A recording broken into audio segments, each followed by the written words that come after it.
और ये आपका अपना डिजिटल प्लेटफॉर्म है।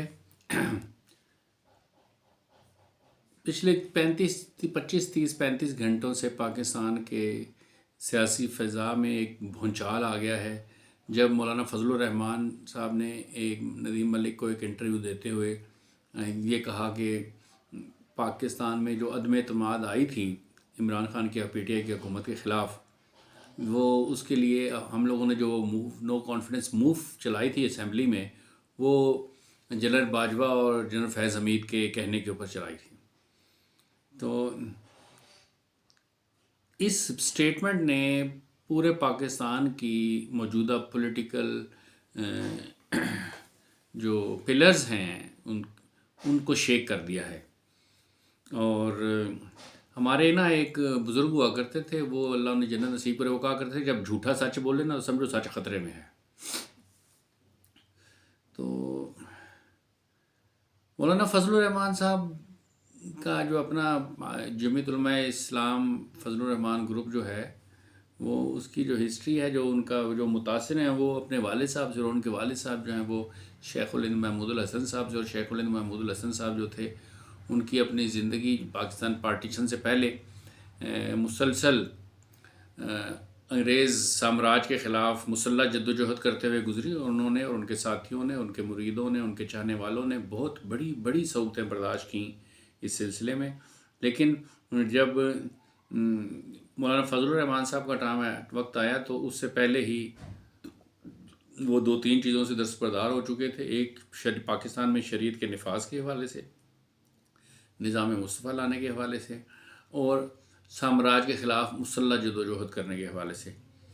मौलाना फजलुर रहमान साहब, अफसोस ये है कि बहुत ही ज़हीन फ़तीन आदमी हैं, और पूरी जब से इन्होंने होश संभाला है पाकिस्तान की पूरी पॉलिटिक्स इनके इर्द गिर्द घूम रही है। बड़े बड़े सियासी जमातों के रहनुमा जो हैं, लीडर जो हैं, बानी हैं, उनको ज़रूरत पड़ जाती है इनकी, एजेंसियों को इनकी ज़रूरत पड़ जाती है, तालिबान को इनकी ज़रूरत पड़ जाती है, अफ़गानिस्तान को इनकी ज़रूरत पड़ जाती है, बलूचिस्तान को इनकी ज़रूरत पड़ जाती है। हर दफ़ा चेयरमैन सेनेट बनाने में, कश्मीर कमेटी का चेयरमैन बनाने में, वज़ीर आज़म बनाने में, इन सब में मौलाना फजलुर रहमान की पाकिस्तान को ज़रूरत पड़ जाती है। उनके पास ऐसी कौन सी गिदड़ सिंगी है, ये तो ज़ाहिर है वो तो कभी नहीं बताएंगे कि वो गिदड़ सिंगी क्या है। लेकिन जब कोई आलिम दीन झूठ बोलता है, जब कोई आलिम दीन माशरे में आग लगाता है, जब कोई आलिम दीन किसी बड़ी मजहबी जमात का रहनुमा भी होता है, और उसके पीछे हज़ारों लाखों लोगों की स्ट्रीट पावर भी होती है, और वो एहतजाज की सियासत के करने की साइंस को समझते हैं, बल्कि उस साइंस के साइंटिस्ट होते हैं, और बज़ाहिर मजहबी लिबादा भी होता है उनका, तो ये देख के बड़ी तकलीफ़ होती है। जरदारी साहब या कोई और सियासतदान जो आम दुनियादार लोग हैं, वो अगर कहीं पे कोई ऐसी आग लगाएं, कोई ऐसी तीली लगाएं, जलती पे तेल का काम करने वाला बयान दें, तो वो इतनी अचंभे की बात नहीं लगती। लेकिन पूरी दुनिया में मजहबी शक्ल सूरत के लोगों को इस्लाम का अलंबरदार और सफ़ीर समझा जाता है। जब ये लोग झूठ बोलते हैं, जब ये लोग आग लगाते हैं, जब ये लोग फितना करते हैं, तो यकीनन बहुत तकलीफ़ होती है। इस वक्त सूरत हाल ये है कि मौलाना फजलुर रहमान के स्टेटमेंट ने देखा जाए तो बराह रास्त इमरान खान के उस बयाने को सच साबित कर दिया है कि मेरी गवर्नमेंट को गिराने में बाजवा साहब का हाथ था। उन्होंने मेरी गवर्नमेंट गिराई है, और उनकी वजह से मेरे खिलाफ नो कॉन्फिडेंस मूव आई। जो लोग नो कॉन्फिडेंस मूव लेकर आए थे पीडीएम वाले, उनका जो सदर था उसने कह दिया कि जी हाँ, हमने उसके कहने पे की थी।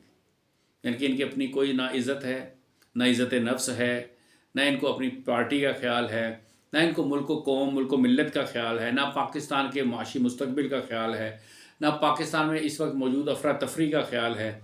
उनको किसी चीज़ का भी ख्याल नहीं है।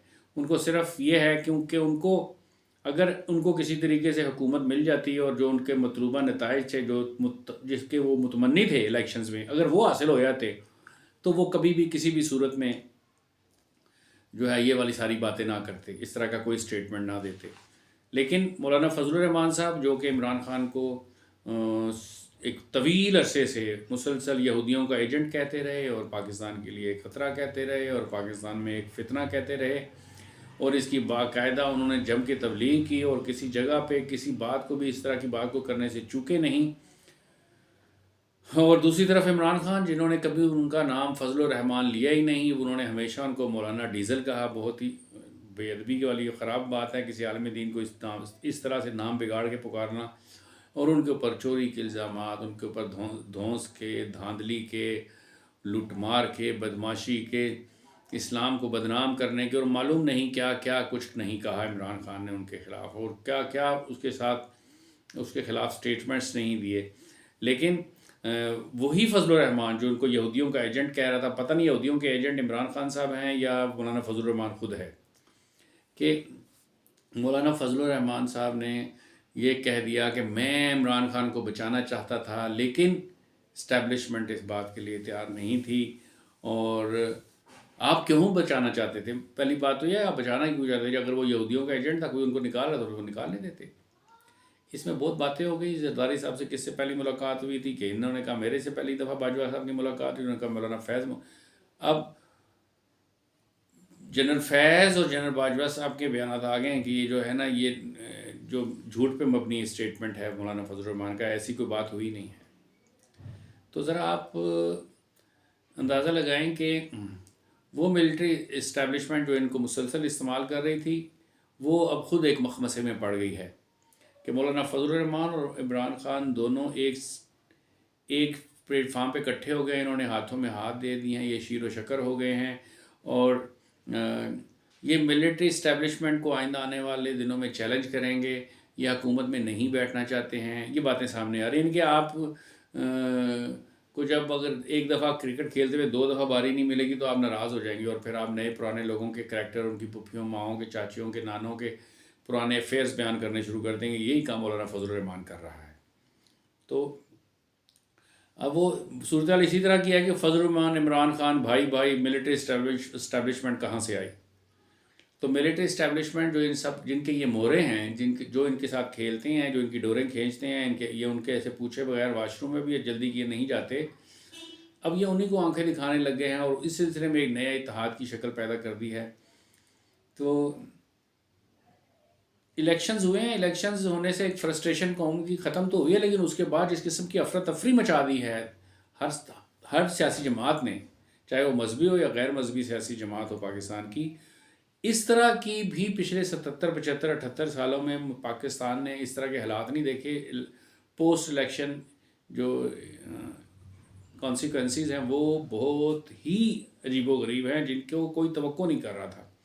अब सब आपस में सियासी जमातें भी दस्तोगरेबा हैं, और आपस में, और फिर वो मिलिट्री इस्टेब्लिशमेंट के साथ भी दस्तोगरेबा हैं, और मिलिट्री इस्टेब्लिशमेंट की भी बात हमें समझ में नहीं आ रही कि वो किसके साथ खड़ी है और किसके साथ नहीं खड़ी है।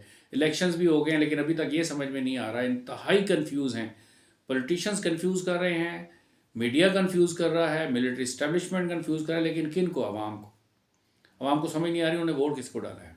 अब तो ऐसे हो गया है कि लोग एक दूसरे से पूछते हैं भाई मेरा नाम क्या है, तुम्हें याद है कि मेरा नाम क्या है? इतने कन्फ्यूज़ हैं लोग। तो कोई करैक्टर नाम की चीज़ जो होती है ना, वो हमारे पास नहीं है हमारे लीडर्स में। तो ये बड़ा ही एक भयानक सूरत हाल है। मौलाना फजल रहमान साहब को जो है वो ये सब कुछ नहीं करना चाहिए था, और या फिर उसके ठोस शवाहिद सामने लेके आने चाहिए थे, या फिर इस सच को सही वक्त पे बोलना चाहिए था। सही वक्त पे तो ये सच बोलते नहीं हैं। जब वो वक्त गुजर जाता है, सब कुछ ख़त्म हो जाता है, फिर जब उनको ज़रूरत पड़ जाती है किसी बात की, तो फिर वो कोई राज खोल देते हैं, फिर वो बात करते हैं। तो अल्लाह पाक इन सब के शर से पाकिस्तान को और पाकिस्तान के मासूम अवाम को बचाए। आमीन।